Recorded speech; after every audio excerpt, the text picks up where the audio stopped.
Content creator fest 2025। এখানে আমি আমার বন্ধু আমতলির সেই পায়রা নদীর পাড় থেকে আমরা চলে আসলাম এখানে আসার পরে আমাদের কেউ সালাম টালাম দেয় না কেন? ভাই আমি পায়রা নদীর পারে গনে গেছি আর আমারে বাইরে খাড়া করে রাখছে দাও সিরিয়ালের জন্য। যাক, এরপরে মান সম্মান সহকারে ফুল দিয়ে বরণ করে নিল। ভিতরে ঢোকার সাথে সাথে দেখি বড় বড় সেলিব্রিটিরা ভিডিও করতেছে, সবার সাথে সবার পরিচয় হইতেছে। এটাও একটা ভিন্ন ব্যাপার ছিল। আমার সাথে প্রথমে গেদু ভাইয়ের সাথে পরিচয় হয়ে গেল। অসাধারণ একটা মানুষ, মানুষটা গেদু, পেটটা এত বড় কা ভাই। চলো আগাই একসাথে, আমার পাশে তো কেউ নেই।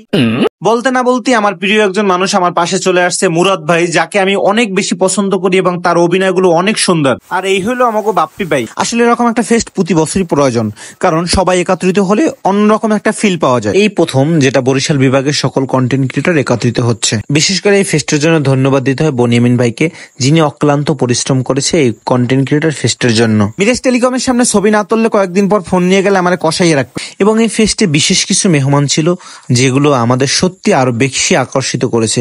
থটস অফ বিল্লাল ভাই, স্বপন আহমেদ ভাই এবং আমাদের পটুয়াখালীর যে গর্ব সাদ্দাম মাল ভাই উপস্থিত ছিলেন এখানে। এরকম প্রতি বছরই এক একটা প্রোগ্রাম হওয়া উচিত, কারণ অনেকদিন পরে সবার সাথে একত্রিত হলে অনেক ভালো লাগে। বরিশাল অঞ্চলে পরিমাণ কন্টেন্ট ক্রিয়েটর আছে এটা আমার কখনোই ভাবাও ছিল না। আর এরা এতটা আন্তরিক বা সবার সাথে এতটা প্রিয়, আসলে এটা কখনোই ভাবতে পারি না। আমাদের এই কন্টেন্ট ক্রিয়েটরের দুজন চাইনিজ থেকে কন্টেন্ট ক্রিয়েটর এসেছিল।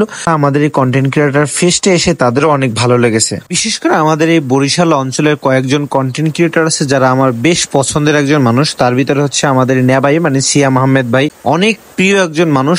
তাকে হচ্ছে আমি কাছ থেকে পেয়ে অনেকগুলো প্রশ্ন করেছিলাম এবং তিনি খুব সুন্দর করে আমার প্রশ্নের জবাবগুলো দিয়েছিল। আমার জানাই ছিল না যে এই টেডি আমাদের এই অঞ্চলের বা আমাদের এই বরিশালের।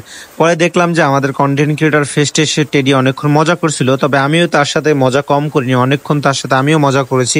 সবশেষ বলা যায় ব্যাপারটা ছিল অনেক অতুলনীয় সুন্দর একটা ব্যাপার। এরপরে আমাদের একটা ক্রেজ দিয়ে বাড়ি পাঠিয়ে দেয়।